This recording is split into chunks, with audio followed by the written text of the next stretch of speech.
Hello, everyone, and welcome to tonight's evening, the online launch of Bonnie Robichaud's timely and revelatory new book, It Should Be Easy to Fix. Bonnie's story is a landmark piece of Canadian labor history, one that's more relevant today than ever. And we're just so pleased to be hosting Bonnie tonight for the launch of her book. So my name is Devin, and I'm staff at Between the Lines Books. We're a nonfiction left-wing publisher based in Toronto, just traditional Wendat, Anishinaabe, and Haudenosaunee territory, subject to the dish with one spoon wampum. This land was stewarded by the Mississauga of the Credit River and is home to many Indigenous peoples, including the Métis and those displaced from their homelands by Canadian extractive and other industries. So together we share a responsibility to care for and nurture these lands. And I welcome everyone in joining you today to reflect upon the lands on which you live and work, and encourage you all to work in solidarity with Indigenous social movements. So our event tonight is co-hosted by Octopus Books in Ottawa. Octopus Books is an incredible radical bookstore. They've got copies of It Should Be Easy to Fix on sale now. So if you're in Ottawa, check out your local radical bookstore. We're also available in all bookstores across Canada. So if you have a favorite local spot, be sure to support them. And if ordering online is your only option, you can always check out btlbooks.com. So before I turn things over to Julie Lalonde tonight, our moderator for the evening, I would first just like to introduce two other organizations that are co-hosting tonight. First, you'll hear from Penny Bertrand from the Workers' History Museum. And next we have Cindy Val and Melisande Masson from GAIHST, or the Quebec Help Information Center on Sexual Harassment in the Workplace. So Penny, please take it away. Hi, welcome everybody. Just a couple of words about the Workers' History Museum. It was created in 2011 for the purpose of celebrating and recording history, heritage, and culture of working people in the National Capital Region. We do this through permanent virtual exhibitions, photographic archive, oral history events, publishing of books, and the creation of videos. In 2016, the Workers' History Museum produced one such video in celebration of the 50th anniversary of the Public Service Alliance of Canada, union that represents federal government workers. One of the highlights of that video was an interview with a very important figure in PSAC history, one Bonnie Robichaud. Bonnie shared her story in the video, while several other former leaders referred to her historic struggle, and they recognized in that video the early failures of the PSAC to support Bonnie from the beginning. I had known Bonnie since the early 80s when I worked in the Ottawa Regional Office of the PSAC. And back then, supporting Bonnie was a subversive act. But Bonnie prevailed. And she not only changed Canadian law, she changed her union, the PSAC. She reached out beyond her unsupportive local, her hostile component, and the blinkered PSAC leadership at the time. She created a grassroots campaign fueled by her newsletter, which she wrote, photocopied, and mailed out. Her dear husband, Larry, supported her in this, editing all the newsletters. Bonnie actually bought herself a photocopier. All this while going through the very lengthy legal processes and continuing to work in a workplace where her harasser also continued to work. So we can't underestimate what she had to put up with. But as word got out, support for Bonnie built within the union, and women's committees and locals, and union members well beyond the PSAC supported her very vocally. Finally, the leadership of the PSAC agreed also to support her struggle. A win for Bonnie, and also all the union members had supported her, and it was a great example of grassroots organizing. All these details are in the book, so I won't go on. But back to the PSAC video interview in 2016. It was a real delight for me to see Bonnie again and to find her happy, healthy, and utterly engaged with her life. She and her husband, Larry, have 5 children and many grandchildren that need visiting. and caring for. Once we concluded her interview for that video, she told me about the 25 boxes of material, of files that she had kept all these years. The material was all there, and I had to agree with her. Somebody should write a book. We were incredibly lucky to have Richie Allen, a historical researcher, on our team, because it was Richie who meticulously went through those boxes. And while going through them, she found a manuscript that Bonnie had forgotten about, but she had written many years earlier. And that became the basis for the book. Working from there, it's been a long and for Bonnie, very challenging process during which she had to revisit many painful memories. And we worried about this, but Bonnie insisted that sharing her story was more important. She wanted other women who were suffering sexual harassment to know that you can fight back and you can win. Bonnie's longtime friend and supporter, Yvonne Seguin, joined our book team along with Heather Weinrich, and we worked away, meeting as a group regularly. Remember, you could do that before the pandemic. But finally, in 2019, we felt ready, and we reached out to our very first choice of publisher, Between the Lines, of course. And to say the least, we were absolutely ecstatic when they agreed to look at the manuscript and then brilliantly edit and publish the book. Thank you again to the fabulous people at Between the Lines. It's been an absolute pleasure to work with you. And thank you, Bonnie, our hero. And now over to Cindy.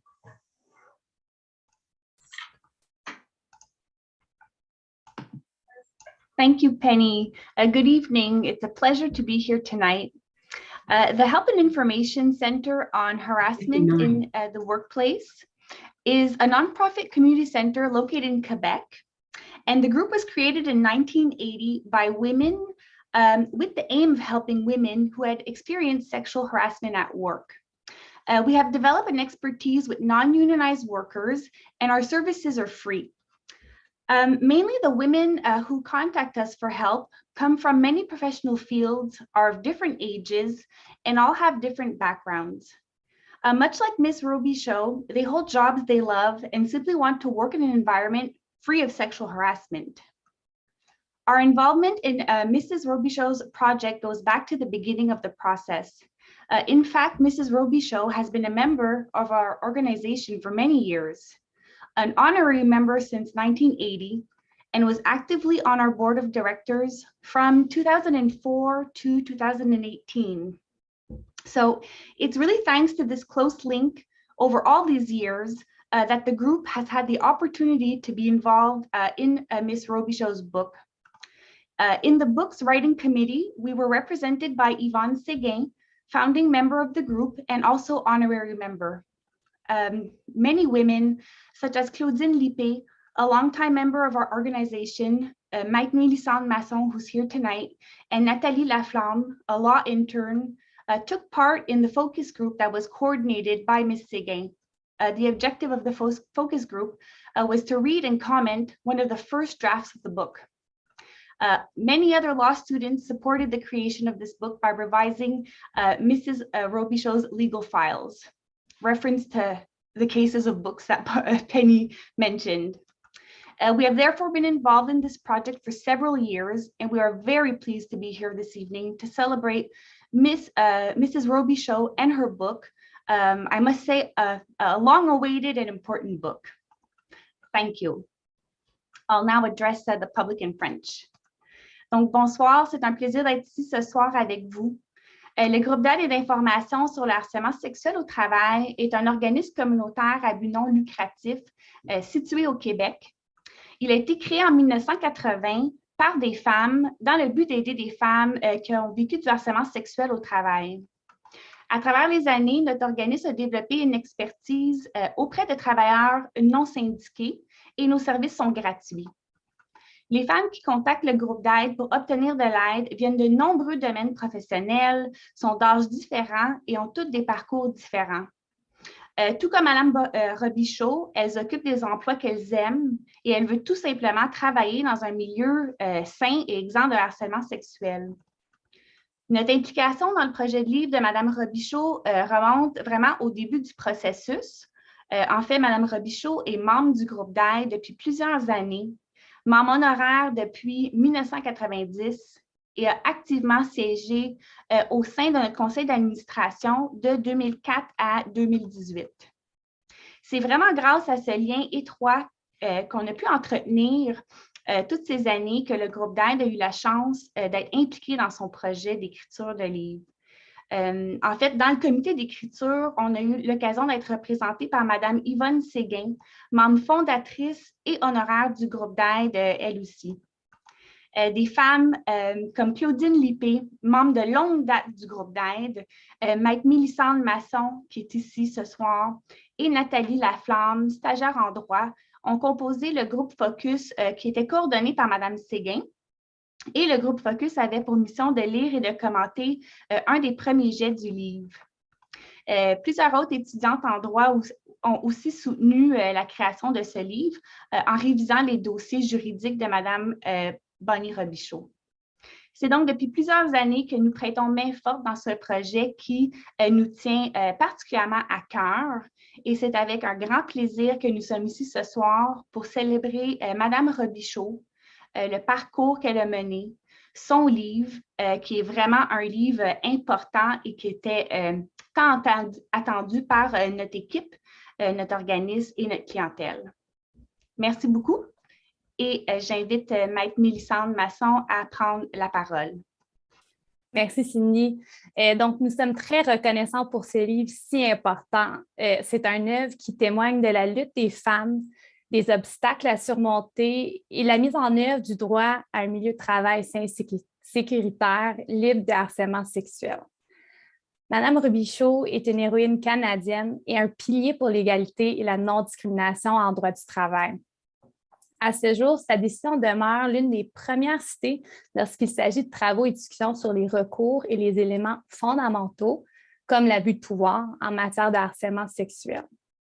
Ce livre va au-delà de la décision historique, au-delà de la reconnaissance tant importante du harcèlement sexuel comme illégal et la responsabilité de l'employeur d'y mettre fin. Ce livre nous amène avec Mme Robichaud dans ses propres mots, à travers les nombreux obstacles qu'elle a dû surmonter et les choix qu'elle a dû faire. C'est un témoignage des plus sincères pour toutes les travailleuses victimes de harcèlement sexuel, particulièrement pour celles qui n'ont jamais eu la chance de dénoncer ou de parler de ce qu'elles ont vécu. Souvent, elles se sentent seules, isolées, et ce livre leur rappelle qu'elles ne le sont pas. Quand nous repoussons les limites qui nous sommes imposées, comme Mme Robichaud l'a fait, on contribue à un vague de changement. Ce livre était un incontournable pour mieux comprendre l'application des droits de la personne en pratique et la réalité quotidienne des travailleuses confrontées au harcèlement sexuel. Il s'agit non seulement de regarder la théorie juridique, mais également le contexte social qui a mené au changement du monde du travail comme on le connaissait. Donc, merci Bonnie de nous avoir ouvert la voie, d'avoir persévéré et d'avoir lutté pour un milieu de travail exempt de harcèlement sexuel. Vous vous êtes battue pendant plus de 11 ans pour que nous n'ayons pas à le faire. So I'll switch back into English. We're so grateful for the publication of this incredible book. It truly illustrates what it means to be a woman making her way in the workforce and overcoming all the barriers that existed and still remain for many, and protecting our right to decent work, an environment free of sexual harassment. Bonnie, you are a Canadian hero and a pillar for equality and non-discrimination in the field of labor rights. To this day, Mrs. Robichaux's case remains one of the first to be cited when discussing recourses, as well as fundamental elements of sexual harassment, such as the abuse of power. This book goes beyond recognizing her precedent-setting decision, the groundbreaking recognition of sexual harassment as illegal and the establishment of the employer's liability in getting that harassment to stop. It takes us along with Mrs. Robichaud, in her own words, as she navigates the countless obstacles she had to face throughout her battle and the choices she had to make. We go beyond the theoretical legal principles and understand the societal context that led to changing the world of work. This book will resonate with many individuals who may not have had a chance to speak out. More often than not, sexual harassment isolates workers. They feel alone and targeted, and this book reminds them that they're not alone. When we push beyond these imposed boundaries, as Mrs. Robichaud did, we contribute to making that wave of change. This book is an absolute must read to understand the practical applications of human rights and as human rights to better understand the daily realities faced by workers confronted with sexual harassment. So thank you, Bonnie, for leading the way, for persevering and choosing to fight over and over again. You fought for 11 years so that we wouldn't have to. Devin, back to you.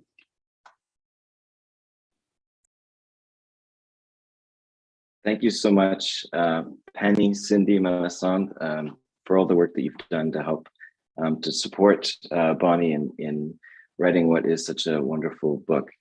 I'll just remind our participants today that if you have questions that come up throughout the event, you can ask your questions in the Q&A feature in the Zoom webinar.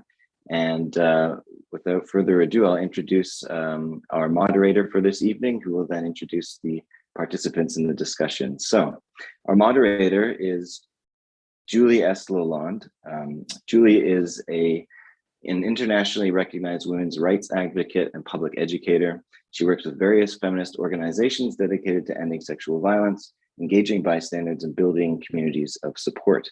Julie is a frequent media source on issues of violence against women, and her work has appeared in CBC's The National and TVO's The Agenda, among others. She's also the recipient of the Governor General's Award in commemoration of the Persons case, and the award-winning author of her memoir, Resilience is Futile, which is another book available from Between the Lines. So Julie, take it away.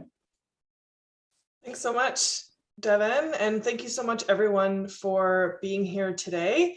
I am delighted to be participating in an incredible discussion that we're going to have today. So I am just realizing the reason why I'm blinking at you so aggressively is because I forgot to change my glasses. So I can't look at blue lights without orange glasses. So now I feel much better. I was like, it looked like I was like winking at you, Bonnie, but I was actually trying to see properly. So I'm delighted to be here. I'm going to introduce Bonnie and I'm going to introduce Julie. So it's two Julies and a Bonnie having a conversation today about all three of us have written feminist political memoirs that launched during a pandemic. So the struggle is very real for us. And so I'm delighted to see over 60 people here to join our conversation today, which is great. So again, at any point you have questions, comments, pop those in the Q&A box and we'll just sort of answer them throughout. So I want to introduce you to the star of our conversation today, to the wonderful Bonnie, who you've heard quite a bit about already. So Bonnie Robichaud is the author of It Should Be Easy to Fix. She is a married mother of 5 who did not give up her fight against the sexual harassment she was experiencing working at the Department of National Defense in North Bay. The first there to raise her voice and not back down, she took her fight all the way to the Supreme Court of Canada and won in 1987, setting a legal precedent in Canada that employers are responsible for maintaining respectful and harassment-free workplaces. She has continued her feminist and labor advocacy ever since, and we are very, very grateful. We're also joined by the very wonderful Julie Macfarlane. Dr. Julie Macfarlane is a distinguished university professor at the University of Windsor. Julie has held numerous visiting appointments at universities around the world. She has written a number of books, including The New Lawyer, How Clients Are Transforming the Practice of Law, Islamic Divorce in North America, Choosing a Sharia Path in a Secular Society, and Going Public, A Survivor's Journey from Grief to Action, which was published with Between the Lines in 2020. Julie has received many, many awards for her work. Most recently was named to the Order of Canada in 2020. So I want to pass the microphone metaphorically to the wonderful Bonnie, who's going to read us, she's going to start us off reading us an excerpt from her book. So take it away, Bonnie. All right, thank you. This book is also to remind the employer they are responsible. It's not just to give us a great story, it's to remind the employer and those who've been sexually harassed they're responsible. Okay, I'm just going to go under attack, page 34. I didn't want his attention and I couldn't get away from it. There was not a moment when I was at work that I wasn't thinking about how to keep away from him, how to put him off, how to keep my job, how to get to May 20. I never knew what to expect next. I had a right to the job and I needed it. Each encounter with Brennan left me angrier, and I would convince myself that I should be able to stop him, that I could cope. On various occasions, Brennan would hug me, sometimes touch my breast, asked if he could kiss them. I never let him. I count that as a victory. After a while, each time we were alone in his office, he had me put a dinner knife in the door jamb.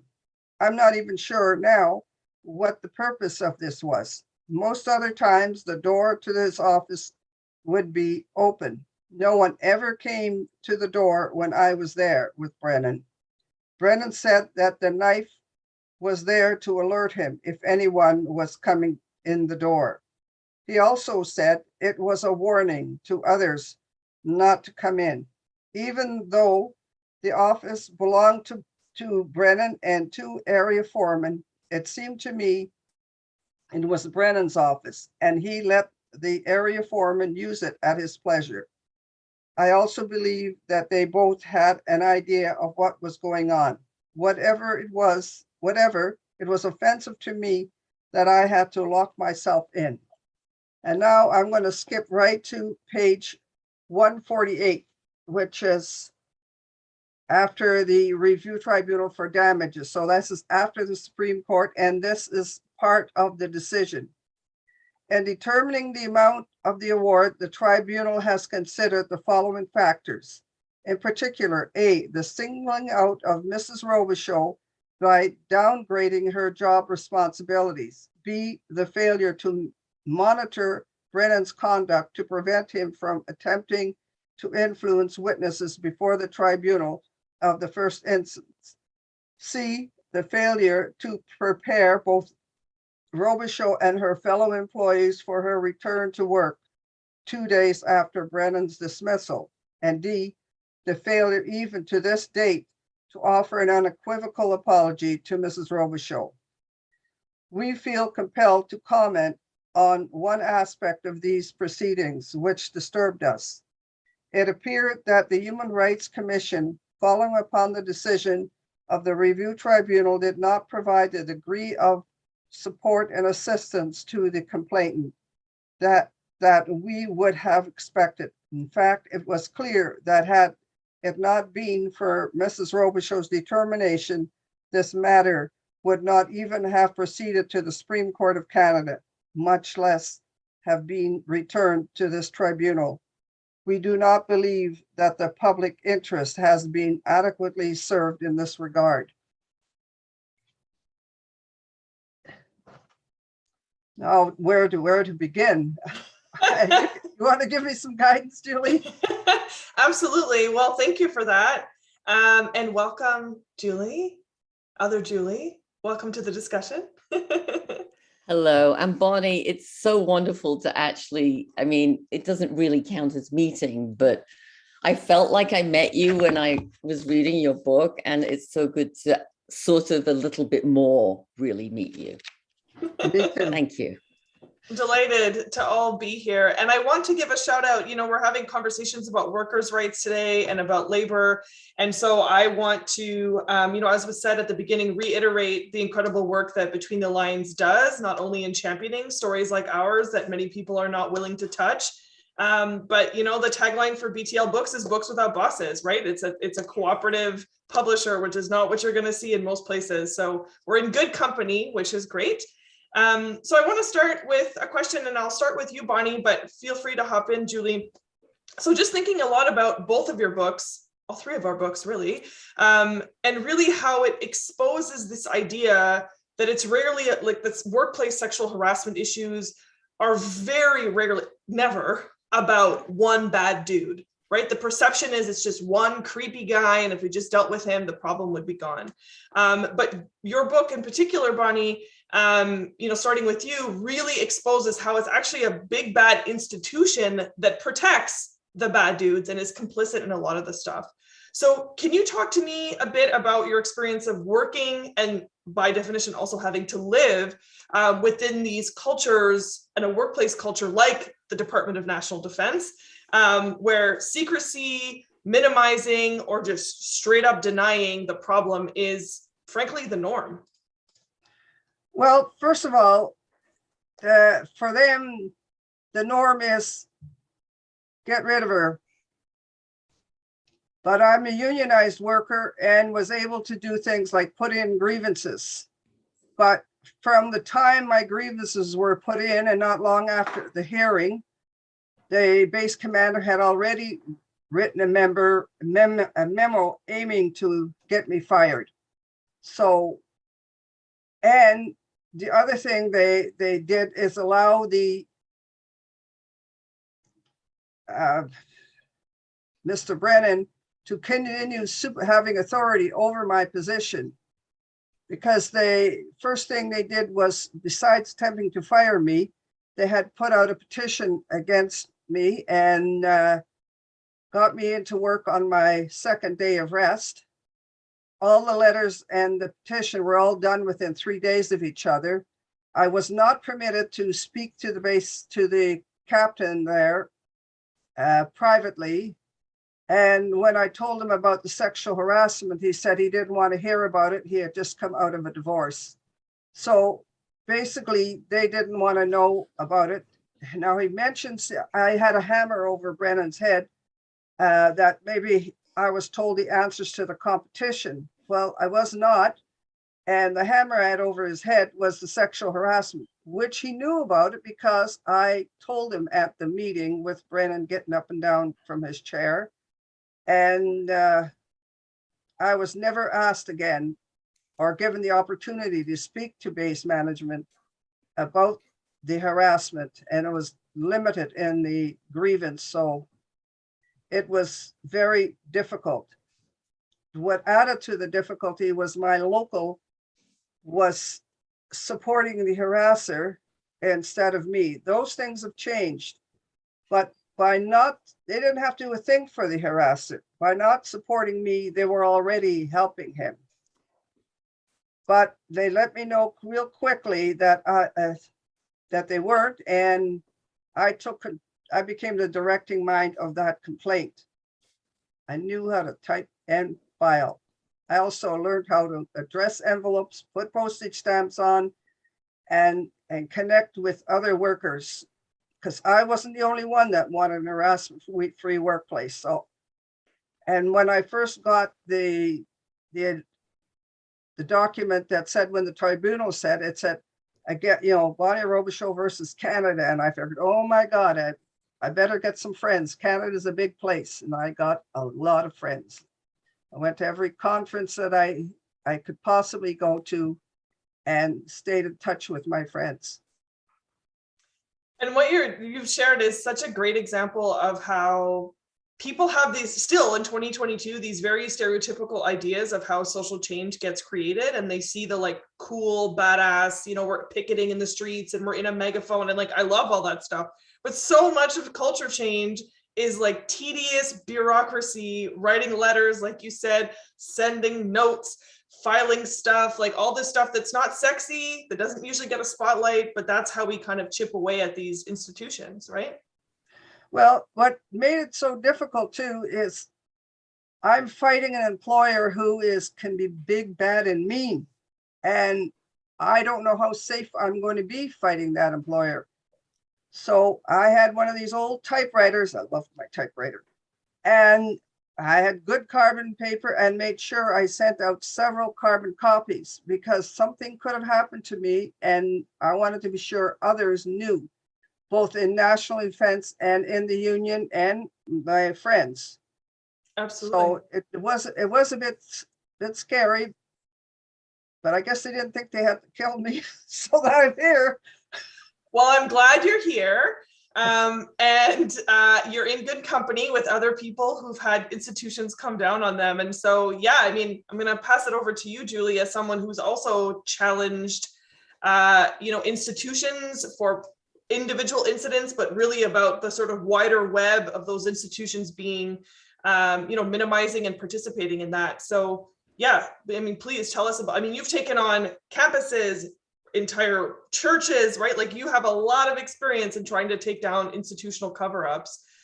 So this is sadly a path is well worn for you. Yes, that's very true, Julie. And it's nice to see you as well again. Same. Nice to connect again.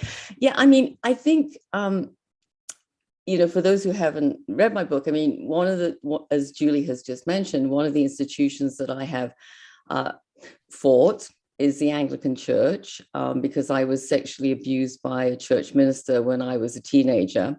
And 40 years later, I went back and sued the church in order to try to encourage other people to come forward and to hold the church accountable. And more recently, I have become entangled with my university, my former employer now, because they were using non-disclosure agreements to hide perpetrators who they sent to other places. And I said I thought that was wrong. So don't believe it if you hear rumors that I have retired. I actually left in disgust. This is what I keep reminding the president when he asks me to send a retirement message to the alumni, that I didn't retire, but I will send a left in disgust message if he would like me to. However, he's not ever taken me up on that yet. So we live in hope. But I want to just kind of address this question that Bonnie's book so beautifully exposes in real life, which is, what are the components inside institutional culture which leads to the mess we are still in 2020, because I'm afraid that, working on the coalface, I'm sort of still feel that we're still at least 100 years behind the times here. And there is an enormous amount more to do, regardless of how incredibly important and what an impact Bonnie's work has had. And I just mention a few things, both the Anglican Church and universities, and the Department of Defense, I would add, are extremely hierarchical institutions in which there are very clear structures of power. And we see all the time the effect of these hierarchical, male-dominated, very tunnel-visioned hierarchies of power, because they are able to create an environment in which, as Bonnie found out, and as I found out, there is actually enormous complicity. There is very little incentive to be the person like Bonnie or be the person like me who raises your head above the parapet and says, excuse me, I think that's wrong. Because basically everybody else has already run away and is hiding under the bed. And so, this power structure that we see inside these institutions, and as I say, it's a hierarchy that's usually dominated by older white men, is an incredibly powerful and rigid thing that keeps everybody in check. And it fosters another cultural issue that I see all the time, which is a general disbelief of people. I mean, Bonnie is talking in her book about the lengths she had to go to make it clear that she did not welcome the advances of her colleague. And I mean, some of the legal decisions about this kind of thing are just absolutely insane. My personal favorite is a criminal court judge who actually decided that if a woman was being forced in harassment to give a man fellatio, to give him oral sex, then she wasn't really being forced because she could just bite it. I mean, this is an actual court decision from an actual judge. So, that level of disbelief about the incredibly debilitating and traumatizing impact of what Bonnie describes, which is this relentless day in, day out effort to get at her, both physically and emotionally. I mean, I hear that all the time. And the third piece that I want to just emphasize as a kind of cultural value that I think is a huge, huge problem is secrecy.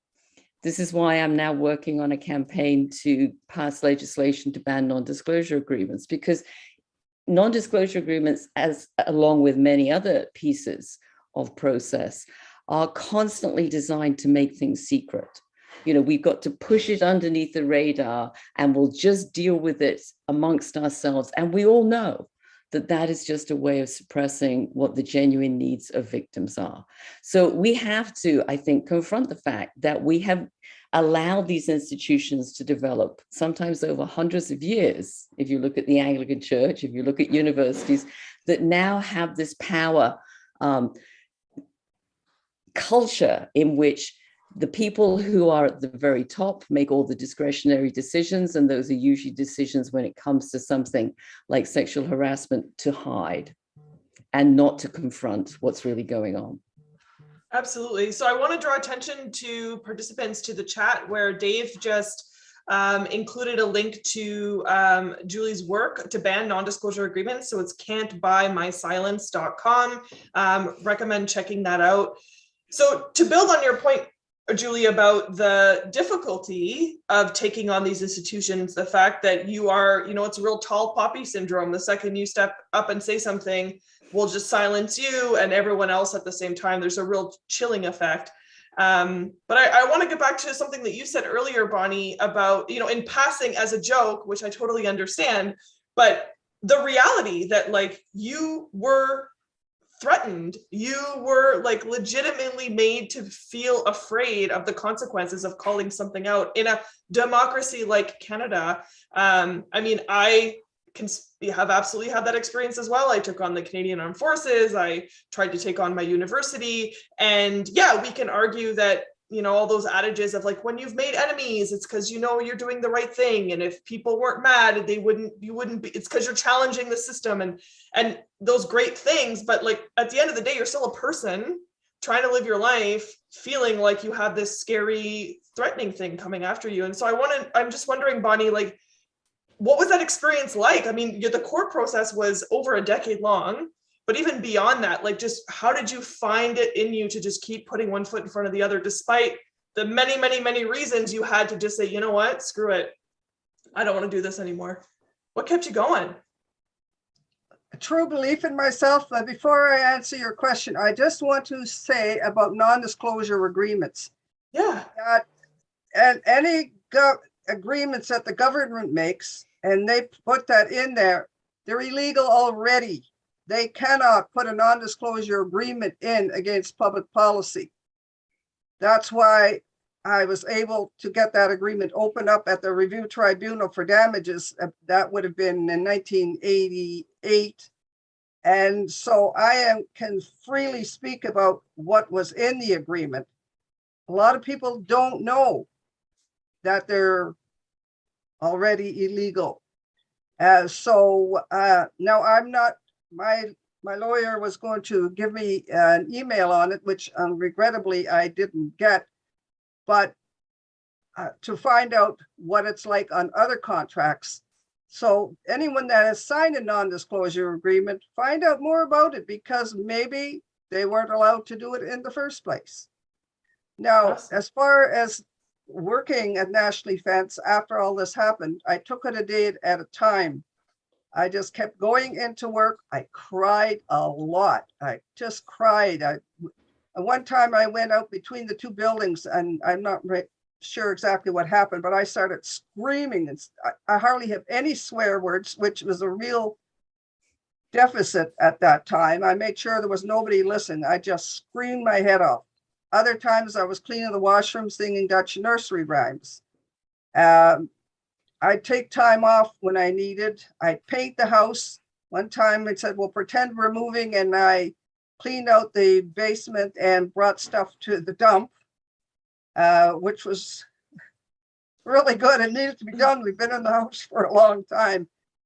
And I just stood up for myself. At one time I was asked to go into a cleaner's room with no windows.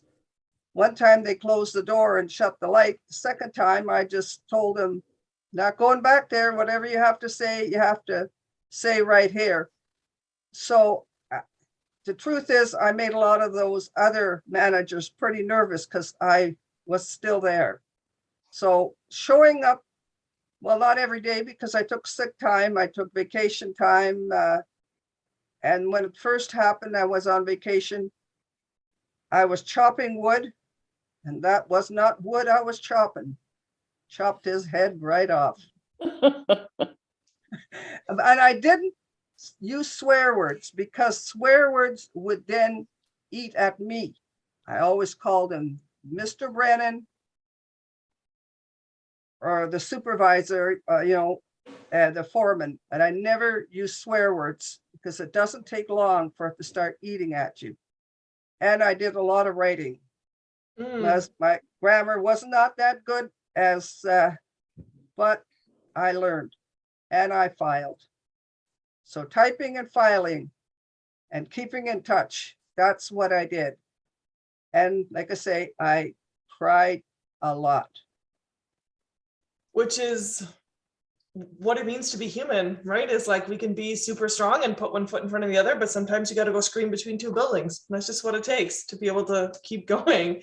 How about you, Julie? I mean, again, this is a battle that you've fought more than once throughout your life, let alone your career. And so, yeah, we can talk about being strong and like determined, but it takes a huge toll. How isolating it is, how scary it is, how sometimes you doubt yourself, but then you want to show people that you're still strong. So how are you navigating that tension? Well, first of all, let me just say, I think Dave's put the website for the campaign into the chat. Unfortunately, the federal government is still using non-disclosure agreements every single day. I have an enormous pile of them that I have seen.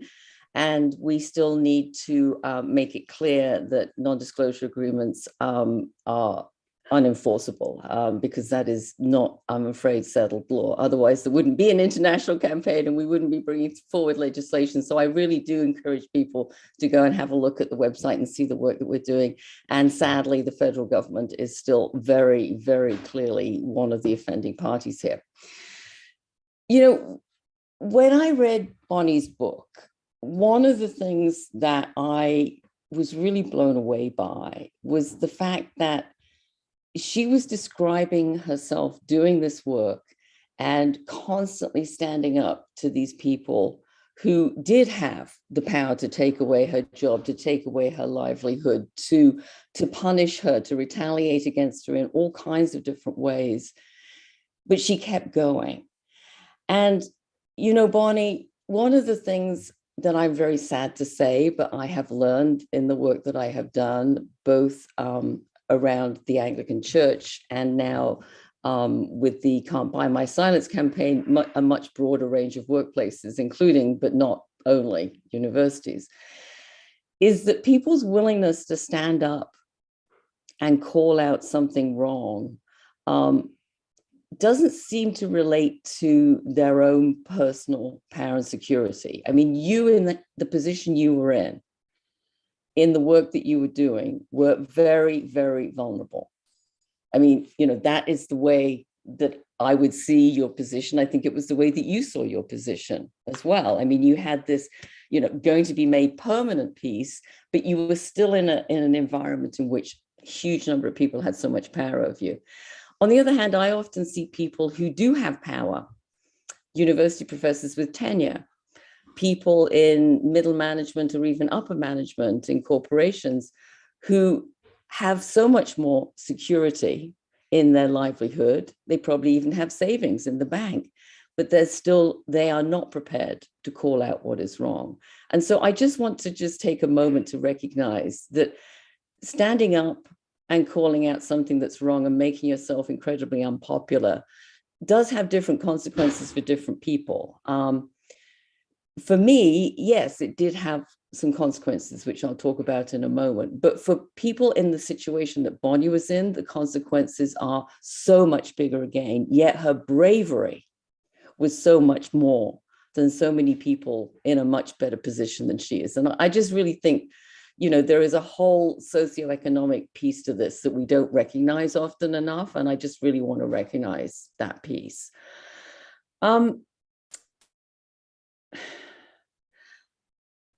I am very, very sad to have ended 40 years in universities when I totally believed in universities and thought that they were, you know, wonderful places of learning and imagination and creativity, to have ended up walking away in disgust.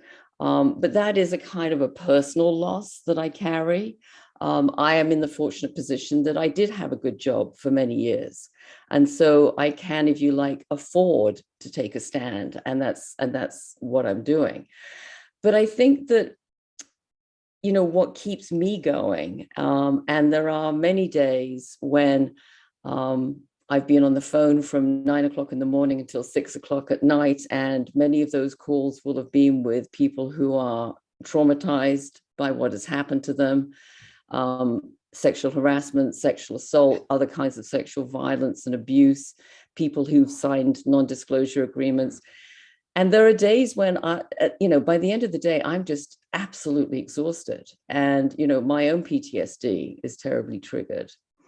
And I do think, what am I doing? I could be just like, you know, like walking into the sunset, holding my new grandchild. But the reality is that this is just too important not to do it. And so I do what I'm sure Bonnie had her own version of doing, which is I try to recognize when I need 24 hours to recharge, when I might need a few less of those personal phone calls with people who are themselves very traumatized. I regroup a little. I go out and ride my horse, who has always been a huge source of therapy to me. And then I get back on it again because it's just too important to stop. Yeah, hear, hear. And to build off of your point around the intersectionality and the recognition that, yeah, I mean, even thinking of my experience of trying to get a sexual assault center at Carleton University, I was and am the first person in my family to go to university. I was taking on the university president. She was threatening to sue me personally. I was terrified. I was broke. I felt this responsibility to graduate because of my family, and yet it was the most tenured senior women's studies professors who didn't want to say anything. Exactly. And I thought, you have nothing to lose by speaking out. And that it's a special kind of hurt when your own people are not having your back. Certainly it is. But in speaking to that intersectionality piece, we have a question from Christina, who's asking, what advice do you have? And I'll start with you, Bonnie, or whoever thinks of something first, but what advice do you have for those that have come forward recently as having experienced intersectional discrimination? So, you know, what's interesting to me is the term intersectionality is born from workplace sexual harassment. It's born from Dr. Kimberly Williams Crenshaw and her recognition that Black women in the US would try to sue an employer for racism, and the employer would say, oh, no, we hire Black people. They're all men, but you can't say we're racist because we have Black people who work here. And then they would try to go after another workplace for sexism, and they would say, oh, no, we're not sexist. We hire women. They're all white women, but we still hire women, so you can't say we're sexist. And so the term intersectionality is literally born from workplace discrimination.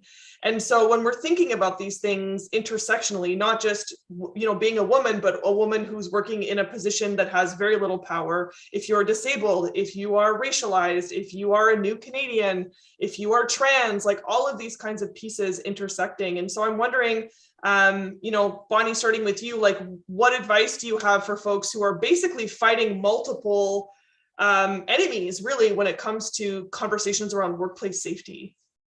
Well, for the discrimination, an employer doesn't have to discriminate against every Black woman. He only has to have to show that he's discriminated against one Black woman or one Black person. So it doesn't matter. Where I worked, there were other women. The man didn't sexually harass all the female employees. He didn't have to sexually harass them all. The issue was that he had sexually harassed me. And the issue there is that they hadn't hired this Black woman. He doesn't have, you know, it doesn't matter whether the issue is Black women, not Black people. So you have to really be able to define what because the discrimination is on the basis of sex and color. And so you need to do a bit of studying to be able to really understand what your complaint is, so you can put it in with more emphasis. And in the States, it's very hard to go through a complaint of discrimination on the basis of gender, sex, color, race. So, and they have different laws in every state. They have rigorous time periods that you can put in a complaint. It's very difficult, and all this is put in place to say, well, you know, we have the Equal Rights Amendment, yes, but your ability to access that and put in a complaint and pay for the costs involved, because there's also filing fees.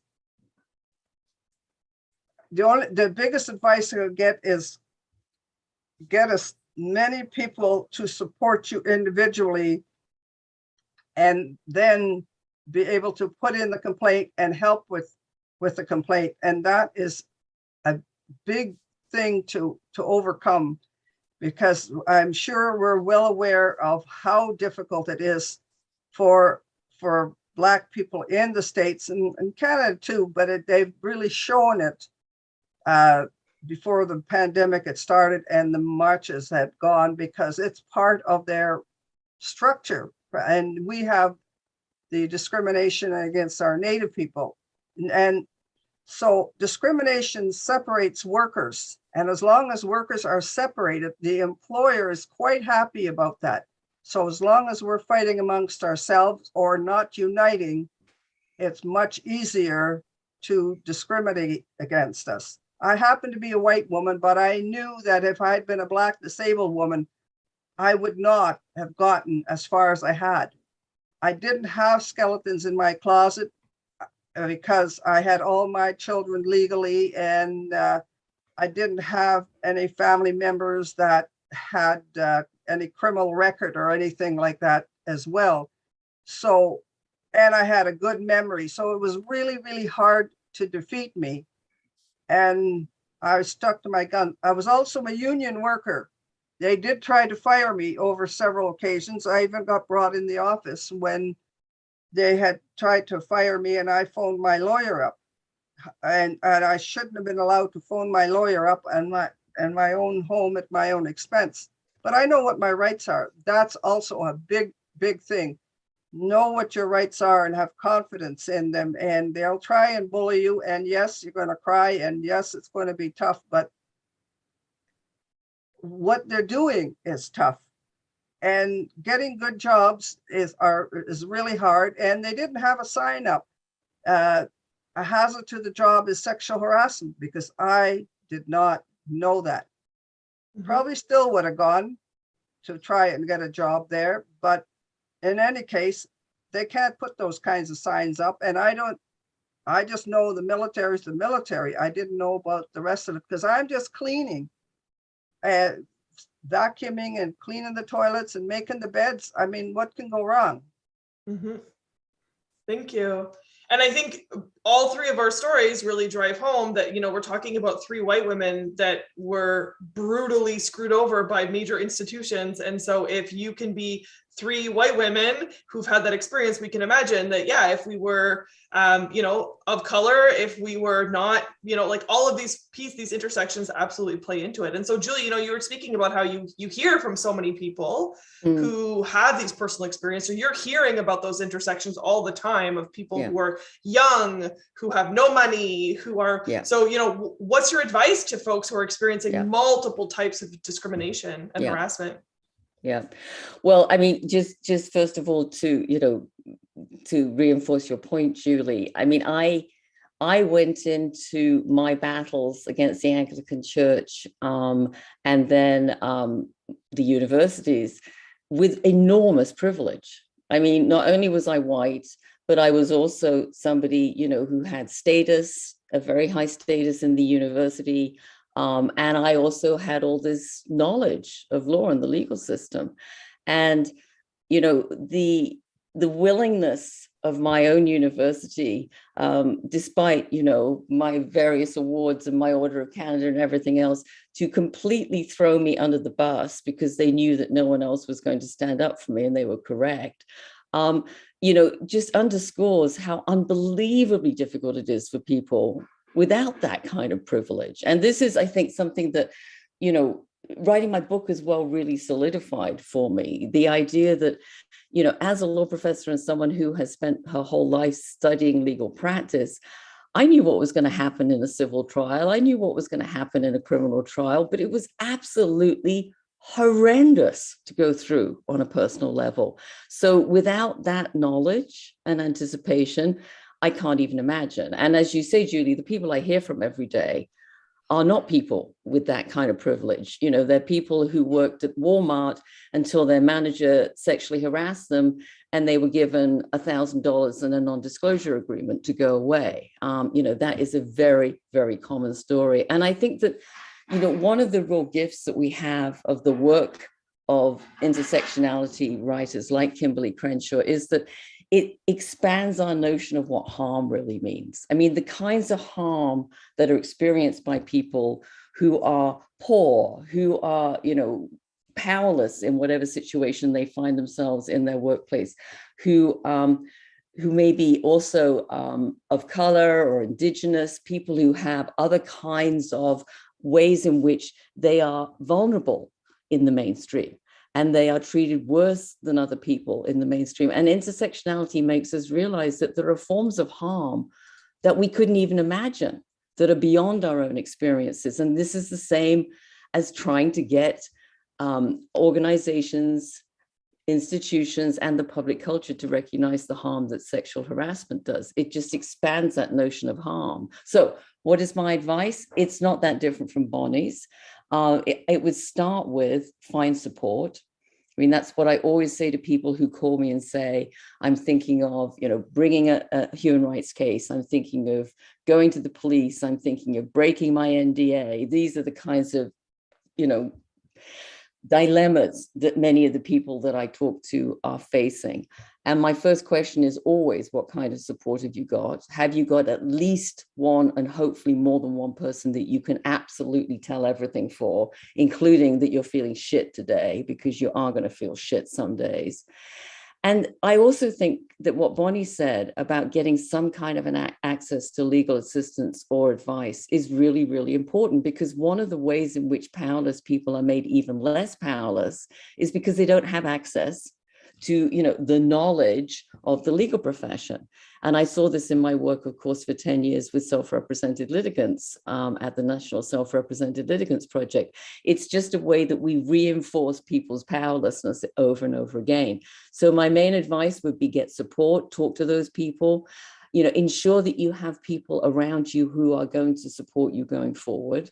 You know, this isn't going to work if your entire family and your bestie is saying, you're crazy, don't do it, stop. You need people who will actually be on side with you and support you. And you need a practical way to access through an advocacy organization, through a clinic, whatever it might be, some kind of legal assistance, so that not that makes you then as powerful as someone who can pay, you know, hundreds of thousands of dollars for a lawyer, because it doesn't. But at least it makes you not quite as vulnerable, and not quite as vulnerable to the other side as you would be if you had absolutely no access to that kind of assistance at all. Great. And we don't have enough of that kind of pro bono assistance, but that's what people need. Absolutely. So that is our call out to folks in the legal profession who might be here today. Think about that. So because we are three activists who are determined to keep putting one foot in front of the other and changing the world, we have a perfect ending question from the audience. So I'm going to combine the last two questions from folks. So thank you so much for your questions. We have about 10 minutes left. So first thing is from Vicky Smallman. So the Canadian Labour Congress and Western University just released a new survey that showed nearly 1 in 2 Canadian workers experienced sexual harassment and violence in the last 2 years, that very few report, and that for many of them, reporting was pointless or a nightmare.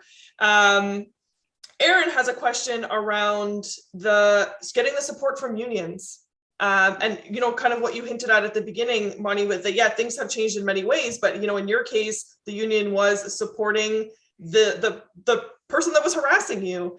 You know, I think about my grandmother. She was one of the first 12 women hired as a laborer at Inco Mines in Sudbury. And her union was also not initially on her side. And it actually took the men that she worked with to say, hey, this is probably not okay for the tides to change. And so kind of my big question, I think, to move forward, because we are activist-minded folks, is like, how are we going to change this?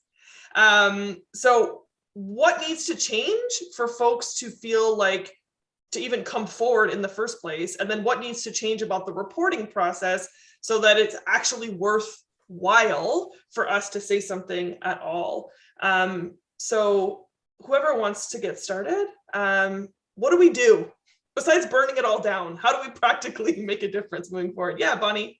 Just keep complaining, keep complaining, keep complaining, write letters, write letters, write letters.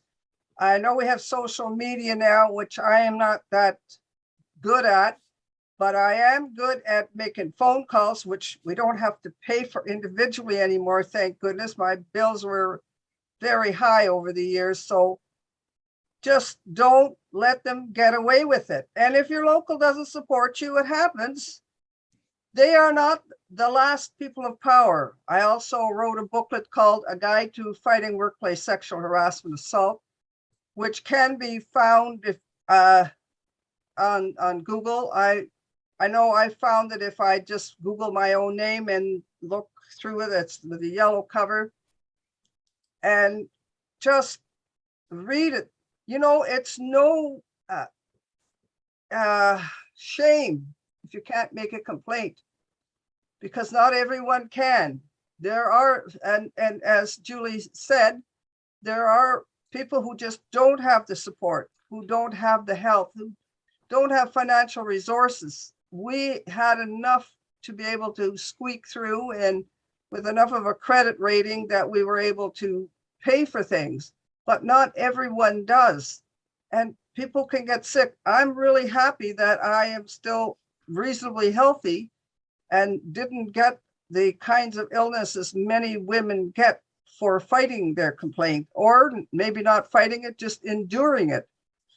For me, maybe whatever the reason is, we can't, I wish everyone would be, maybe someday everyone can put in a complaint when the employer's attitude is more succinct with their employees.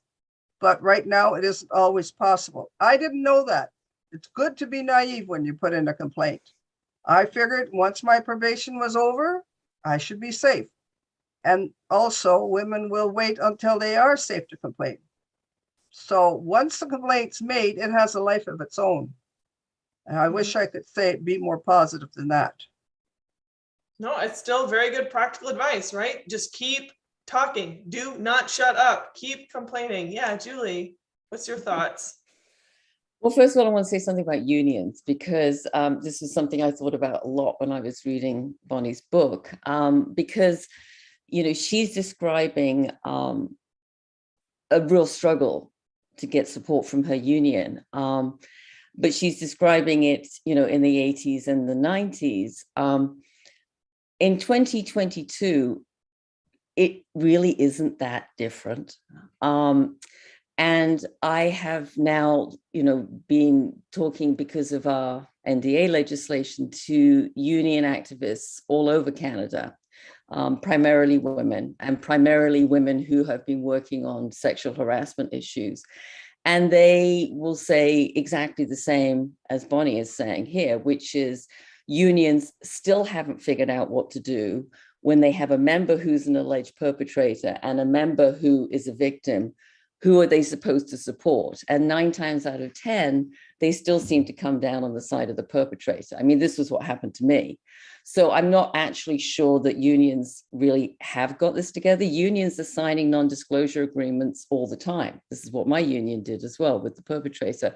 So I think that there is a really long way to go. And of course, we know that part of the reason that unions still haven't really gotten their hands around this is because there have, unfortunately, just like any other organization, been many stories of sexual harassment amongst not just members, but leaders in unions across Canada. So, you have the same problem of it being in the interests of the powerful to hide it. So I think we have an enormous distance to go with unions still. And that's a big part of my work at the moment. In terms of reporting, it's still, as somebody said, from this new study, it's still an absolutely horrible experience. I mean, Bonnie was doing something that in a way no one had ever done before. So her story is extraordinary for that. But now we do have established processes to report in workplaces because there's occupational health and safety. And of course, there's the work that Bonnie did that has established the need for the employer to legally keep their employees safe. But reporting mechanisms are still incredibly poor and extremely traumatic. And we know from other survey data that many people don't report at all because they know it's going to be such an unpleasant experience, that they're going to be, in many cases, pushed into a process which they're going to feel they have very little control over. We know that the procedures for doing workplace investigations, and I used to do some of them myself in my days as an employment mediator, but even just the procedure for workplace investigations around an alleged sexual harasser or a person who has behaved as a bully or a discriminatory practice, those investigations are done horribly as well. I can tell you that in universities, they never give students anonymity. They always tell them that they can't talk to anybody, so they don't have any support whatsoever, which makes them not want to participate at all.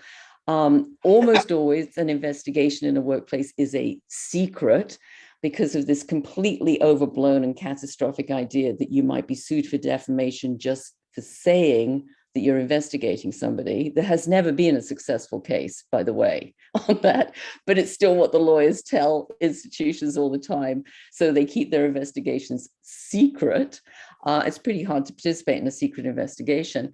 And we also know that very frequently, the complainants aren't given the full decision. So, I mean, there's everything wrong still with the way that people are reporting.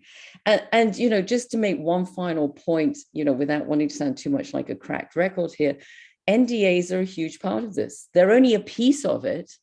I mean, the other night I actually, because we've made such great progress getting legislation tabled now in Canada in a number of different provinces and in England and in Ireland, and I was having one of those sort of fairly rare moments of huge optimism. So I made a list of all the other things that we need to change about the way in which we report sexual violence. And, after we fixed NDAs, it's still a long list.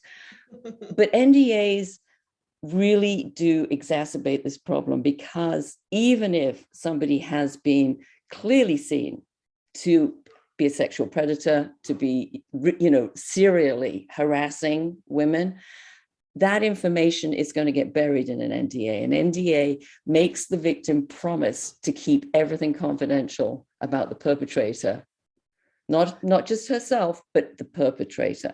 And this is what allows organizations to pass the trash, just like the churches did. Many, many other organizations do it too.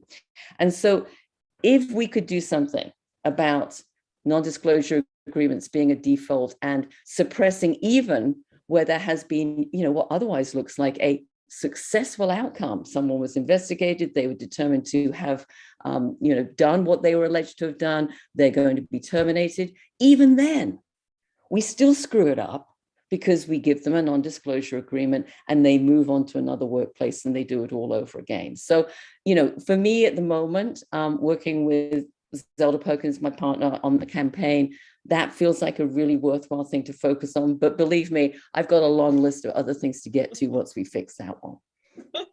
Did you want to add something, Bonnie? Well, I just want to say that a lot of collective agreements now have, the Human Rights Commission is not taking complaints of sexual harassment. They have downloaded that to the collective agreements, union collective agreements. But I want to say under human rights legislation, the complainant is believed, and it is up to the perpetrator to be able to prove that the complainant is wrong.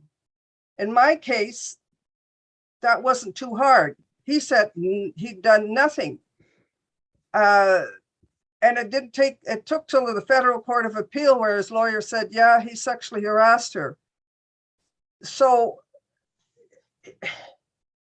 we are supposed to be believed, and maybe some additional education is really important. And we have to really stress those non-disclosure agreements, particularly with the government, are not enforceable. No matter how scared you are, they're not enforceable. It's really important to know that. Maybe in some other cases, in civil action, I don't know if they're enforceable or not, but I do know with the federal and provincial governments, it's going against public policy. It's like saying, okay, you're going to have a non-disclosure agreement because you killed somebody. No, it's against public policy. You can't do it. And we have to make sure that the people signing those agreements know it's not disclosable. And you might also notice they don't say what the penalty is. I mean, I know the people in my union, all of them were chatting away about what was in that agreement. And I couldn't even tell my children. And I'm the only one that would get a penalty, not knowing what the penalty is. Because I had some financial resources, like a house that was paid for, I was going to break that agreement, no matter what was said, and went to the Supreme Court and then to the review tribunal. And then the tribunal members, this is in 1988, said you can't sign away your human rights by private contract, which means if the complaint is about sexual harassment or any of the counts of discrimination under the Act, you can't sign it away by private contract. And it's so important that people know that, because even if they sign it, it's non-enforceable. Absolutely. And what a great note to end on, because education around our legal rights, but also just education as Canadian public to be aware that if a colleague is telling you this, question your assumptions. Question why your instinct is like, I don't know, like you said earlier, right, Bonnie? Like, well, he was always nice to me. Like, question, educate yourself, not just as, again, the legally, but culturally. And so that's a perfect way for me to, again, remind you, Bonnie's book is an incredible story, but also makes me think a lot about what the brilliant Kim Catron said to me years ago, which is we need fewer monuments and more maps. We got to show people how we achieve these victories. And this feels like such a great story, and it's powerful, but also a really good roadmap of we can do this. We can fight the system and win, because it's happened. And it's long and it's scary and it's hard, but you can do it. And so a huge thank you to Bonnie and Julie for being here. Again, it should be easy to fix. Going Public, my book, you can get them all from BTL Books, but you can also get them from the very wonderful Octopus Books, which is here in Ottawa, where I'm based. Also, thank you to Lisa from Octopus Books for putting in the chat a link to that great booklet that you mentioned, Bonnie. So the link is right there for folks to download it. So I'm going to give you a minute now before we wrap up to make sure that you click on that link so you don't lose it. Again, read it for yourself, but buy it for other people. I come from Northern Ontario, union folk who worked at Inco, and so I've bought multiple copies of Bonnie's book for other folks in my family to really learn from the fact that it's hard and it's scary, but we can do it. And so a huge thank you to Bonnie for the vulnerability that it takes to revisit the story that you put behind you so long ago. The fact that you were willing to pick at that scab so folks could learn is a real gift. And so I'm honored to be in your presence tonight. I'm honored to be here with the wonderful Dr. Macfarlane, who's also been fighting the good fight in every sense of the word. So if you need inspiration, if you need a roadmap to how to create change, pick up, it should be easy to fix, pick up Going Public, and support your local independent bookstores. And support your Books Without Bosses, BTL Books. So a huge thanks to BTL, and a huge thanks to the 65 people that came out on a Wednesday night to talk about labor rights. I love nerding out with people. So thank you so much, everyone. Have a wonderful rest of your evening. And power to the people in a big bad way.